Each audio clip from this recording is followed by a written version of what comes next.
আজকে আমরা যাচ্ছি মায়াপুরের উদ্দেশ্যে, আর সেই সাথে নবদ্বীপটাও দেখে নেব। এখন থেকে প্রায় 3 থেকে 4 ঘন্টার মধ্যে আমরা পৌঁছে যাব মায়াপুর ইস্কনে।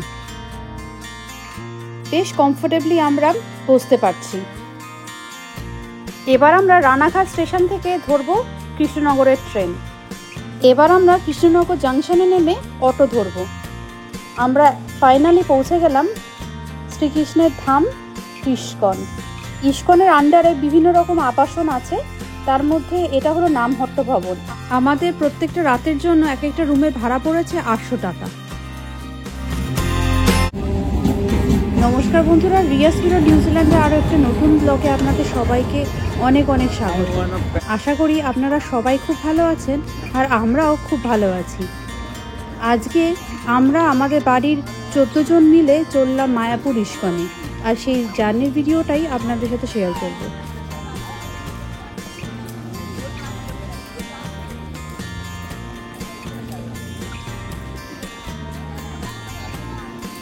আমরা ভোরবেলা উঠে সবাই মিলে রেডি হয়ে নিয়েছি, আর এখন বাজে সকাল 7টা। এখন থেকে প্রায় 3 থেকে 4 ঘন্টার মধ্যে আমরা পৌঁছে যাব মায়াপুর ইস্কনে।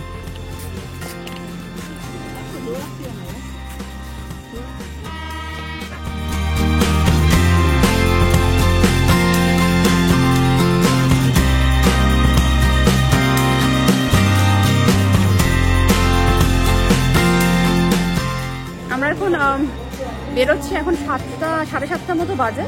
তা আমাদের এখান থেকে দত্তপুকুর থেকে ট্রেন হলো 7:53। তো আমরা এখন যাব। আমরা মোটামুটি এখন সবাই, আমি তো 5:30টার সময় উঠে রেডি হয়ে গেছি, কিন্তু ওরা তখনও ঘুমাচ্ছিল। একটু বেরোতে ঠিকঠাক টাইমই আছে, এখনো টাইম আছে, আমাদের ট্রেন আসতে টিকিট কাটা হয়ে গেছে। তো আমরা দাঁড়িয়ে আছি এখন, ট্রেনের জন্য ওয়েট করছি। না, আলাদা রকম এক্সাইটমেন্ট আর কি, এতদিন পর, মানে আমার তো মনে হলো অনেক দিন পর, আমরা প্রায় 2 বছর পর ট্রেনে উঠছি। অদ্ভুত লাগছে, মানে অদ্ভুত একটা এক্সাইটমেন্ট, এত দূর যাবো আবার ট্রেনে করে, মানে মজাটাই আলাদা। আজকে আমরা যাচ্ছি মায়াপুরের উদ্দেশ্যে, আর সেই সাথে নবদ্বীপটাও দেখে নেব। আমরা সব মিলিয়ে 14 জনের একটা বড় গ্রুপ হই হই করতে করতে যাচ্ছি ইস্কনের উদ্দেশ্যে। এখানে আছে আমার মা বাবা, আমার শ্বশুর শাশুড়ি, ননদ, আর আমরাও। আমরা দত্তপুকুর স্টেশন থেকে যাব বনগাঁ জাংশন, সেখান থেকে ট্রেন ধরে রানাঘাটে পৌঁছাবো, আবার রানাঘাট থেকে ট্রেন ধরে চলে যাব কৃষ্ণনগর। আমাদের বনগাঁ লোকাল এখন ঢুকছে, চলুন আমরা ট্রেনে উঠি। এখন প্রায় দত্তপুকুর থেকে বনগাঁ পৌঁছাতে সময় লাগবে 1 ঘন্টার মতো, আর ট্রেনটা বেশ ভালোই ফাঁকা, কারণ আজকে রবিবার।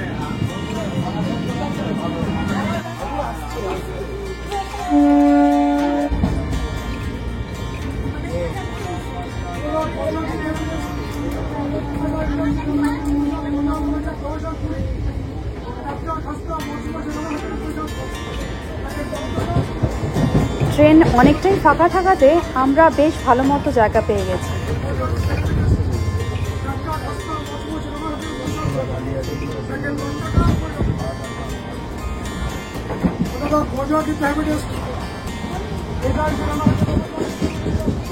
আগে যখন ট্রেনে চড়তাম তখন তো নর্মাল রুটিনের মধ্যেই ছিল যে কলেজে যাব, আসবো, বা কোথাও ঘুরতে গেলে ট্রেনে করে যাব, কিন্তু এতদিন পর এগুলো খুব মিস করেছি। আজকে অনেক বছর পর ট্রেনে উঠে খুবই আনন্দ হচ্ছে আমার। একে তো ভোরের বেলা, তার মধ্যে ফাঁকা ফাঁকা ট্রেন, আর এই সুন্দর প্রাকৃতিক সৌন্দর্য উপভোগ করতে করতে আমরা যাচ্ছি।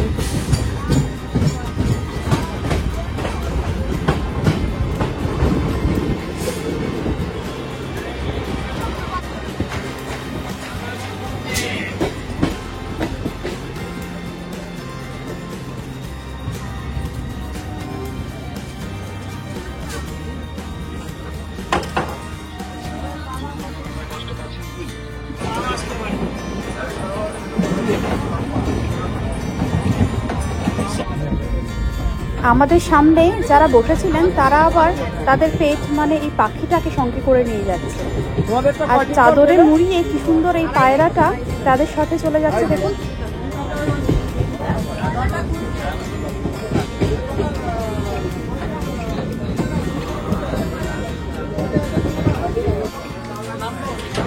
চোখের পলকে 1 ঘন্টা কেটে গেল। এখন আমাদের বনগাঁ স্টেশন চলে গেছে, এবার সমস্ত লাগেজ নিয়ে নামতে হবে। আর লাগেজও তো কম নয়, এখন আমরা প্রায় 2 দিন থাকবো, তাই সবারই 2-3টে করে লাগেজ।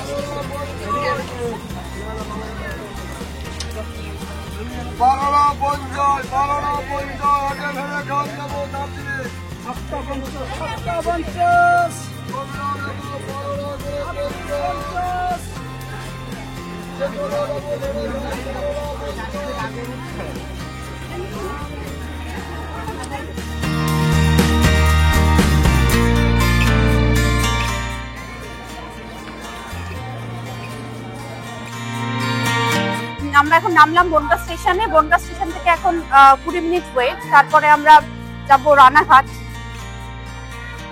তো এখন আমরা নামলাম, নেমে দেখি কিছু খাবার পাওয়া যায় নাকি, খেতে হবে। ব্রেকফাস্ট আমরা করে আসিনি।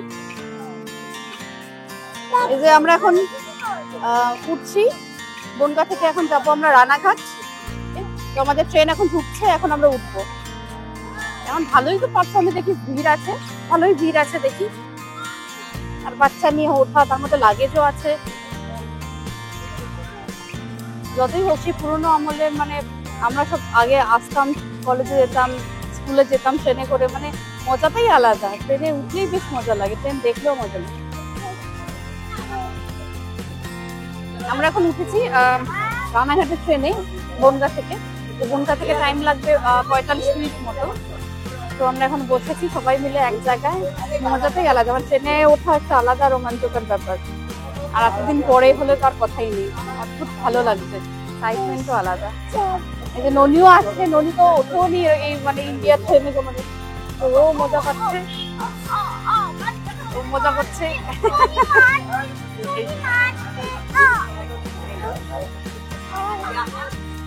রবিবার হওয়াতে প্রত্যেকটা ট্রেনই বেশ ফাঁকা ফাঁকা, বেশ কমফোর্টেবলি আমরা বসতে পারছি।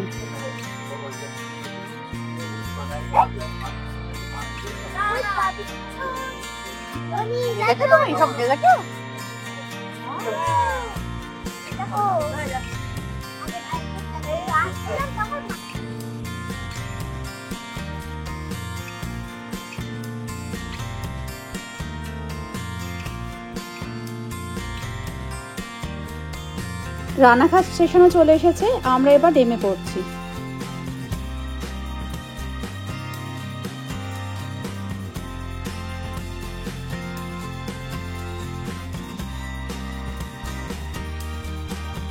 আমি ইন্ডিয়াতে এতগুলো বছর ছিলাম, কিন্তু আমাদের কোনোদিনই আগে মায়াপুর ইস্কনে যাওয়া হয়নি। এই প্রথমবার যাচ্ছি, আর সেটাও সবাইকে সঙ্গে নিয়ে। এটা যেন আলাদা রকম আনন্দ।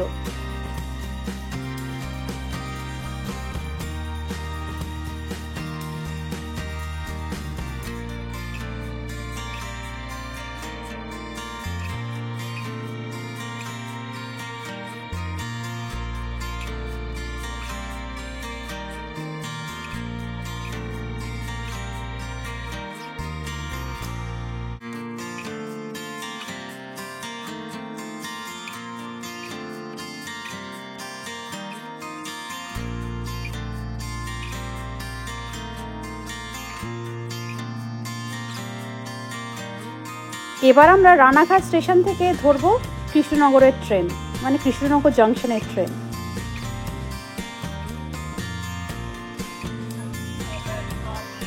আমরা এখন কৃষ্ণনগর নামবো, স্টেশনে নামবো আর 5 মিনিটের মধ্যেই। ট্রেন খুবই ভিড় ছিল, তো এখন একটু ফাঁকা হয়ে গেছে। এই রানাঘাট থেকে এই কৃষ্ণনগর জংশনে এই ট্রেনটা কিন্তু কম্পারেটিভলি বেশি ভিড়। আমার বাবা তো জায়গা পায়নি, দাঁড়িয়ে আছে, তাছাড়া অনেকেই দাঁড়িয়ে আছে। ননি এখন ঘুমিয়ে পড়েছে, ননি অনেকক্ষণই ঘুমিয়ে পড়েছিল, মানে রানাঘাট স্টেশনে আসার আগে ঘুমিয়ে পড়েছিল। তো এখনো ঘুমোচ্ছে, ওই সময়টা ঘুমের সময়, তাহলে হলো ঘুমিয়ে পড়লো, কোনো ব্যাপার না। ব্রেকফাস্ট ঠিকঠাক তো হয়নি, ওর ঠিকঠাক ব্রেকফাস্ট হয়নি, লাঞ্চ ঠিকঠাক করতে হবে। তিনিও ঠিকঠাক মতো ঘুমায়নি, ঠিকঠাক আয়ায়, তা ও ঠিক আছে। তো আমরা ওখান থেকে কৃষ্ণনগর স্টেশনে নেমে ওখান থেকে অটো ধরবো। ওখান থেকে তো 35-40 মিনিট লাগবে।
আমরা এতটা চলে আসলাম কিন্তু ব্রেকফাস্ট করার এখনো সময় হয়নি।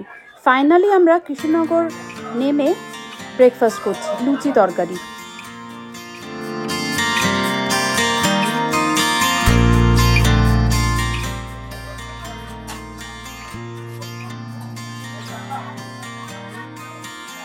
এবার আমরা কৃষ্ণনগর জাংশনে নেমে অটো ধরবো, আর এটাই আমাদের জার্নির লাস্ট পার্ট।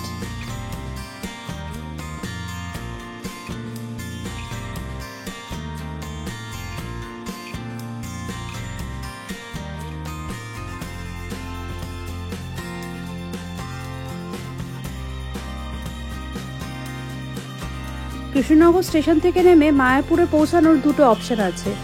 একটা হলো কৃষ্ণনগরের গঙ্গার তীরে, ওখান থেকে নৌকা ধরে পৌঁছে যেতে হবে গঙ্গার ওপারে, গঙ্গার ওপারটাই হলো মায়াপুর। আর আরেকটা অপশন হলো টোটো করে সোজা মায়াপুর পৌঁছে যাওয়া। তাই আমরা অতটা ঝামেলা না করে চলে গেলাম মায়াপুর ও টোটো করে।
আর এই যে কৃষ্ণনগর জাংশন থেকে অটো করে ইস্কনে পৌঁছানোর রাস্তাটা যেন খুবই ভালো, খুবই স্মুথ একটা রাস্তা, জার্নি করতে কোনো কষ্ট হবে না।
এই যে দূর থেকে এত আনন্দ হচ্ছে এই ইস্কনের চূড়াটা দেখে। আমরা ফাইনালি পৌঁছে গেলাম শ্রীকৃষ্ণের ধাম ইস্কন।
ইস্কনে যখন নামলাম ঘড়ির কাঁটা দেখলাম 12টা ছুঁই ছুঁই, মানে ওদিকে 7:30টার সময় বেরিয়েছিলাম আর এদিকে 12টা বাজে, মানে প্রায় 5 ঘন্টার মতো সময় লাগে দত্তপুকুর থেকে ইস্কনে আসতে।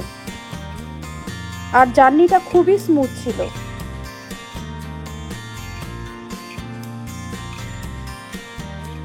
ইস্কনের আন্ডারে বিভিন্ন রকম আবাসন আছে, তার মধ্যে এটা হলো নামহট্ট ভবন। আমাদের প্ল্যানই ছিল আমরা এই নামহট্ট ভবনেই ঘর বুক করে থাকবো।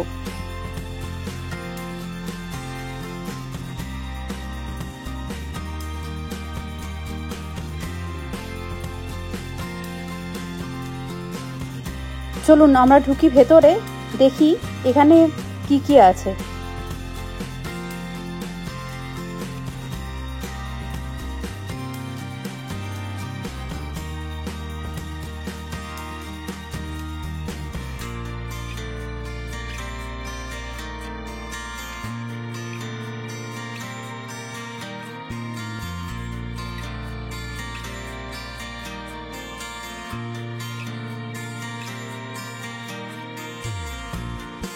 ঢুকেই আমরা রিসেপশনে চলে আসলাম আমাদের চাবি নেওয়ার জন্য। বুকিং আমাদের আগেই করা ছিল, আপনারা চাইলে এখানকার বুকিং করতে পারবেন কল করে।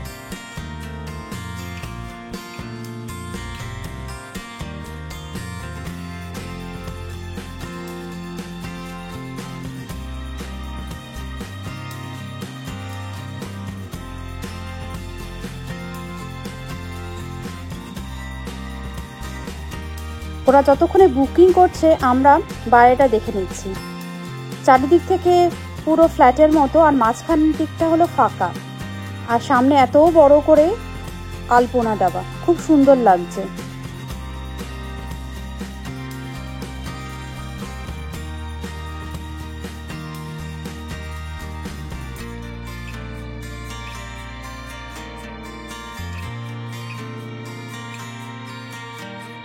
আমরা সব মিলিয়ে মোট 3টে ঘরের বুকিং করেছি।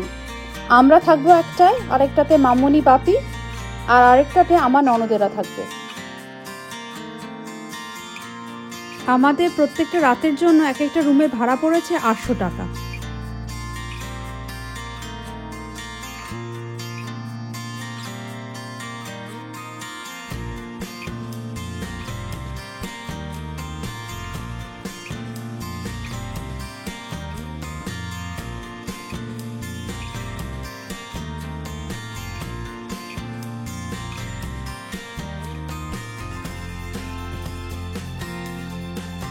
গিয়ে তো হুড়মুড়ি পড়ে গেছে যে কে কোন ঘরটা নেবে। তারপর আমরা আর আমার মা বাবা, বাপি আর মামনিরা আমাদের পাশাপাশি ঘর নিয়েছে, আর ননদের ঘরটা একটু দূরে।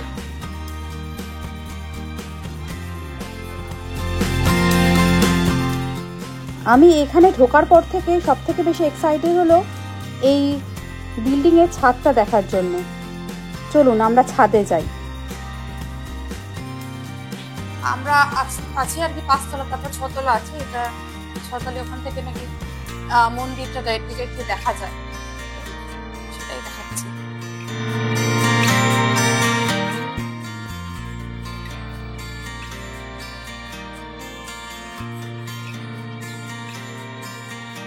কি সুন্দর দেখা যাচ্ছে দেখুন ইস্কনের মন্দিরটাকে।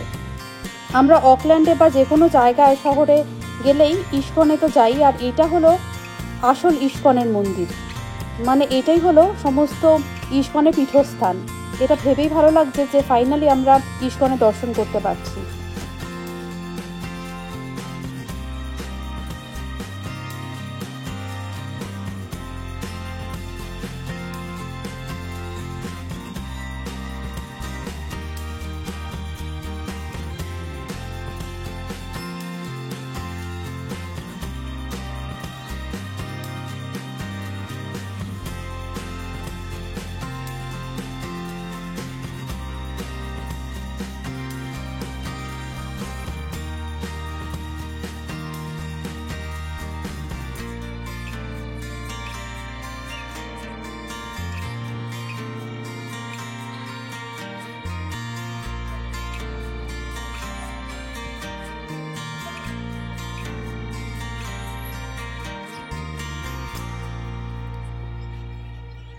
তাহলে আমার এই জার্নিটা এখান থেকে কন্টিনিউ হোক।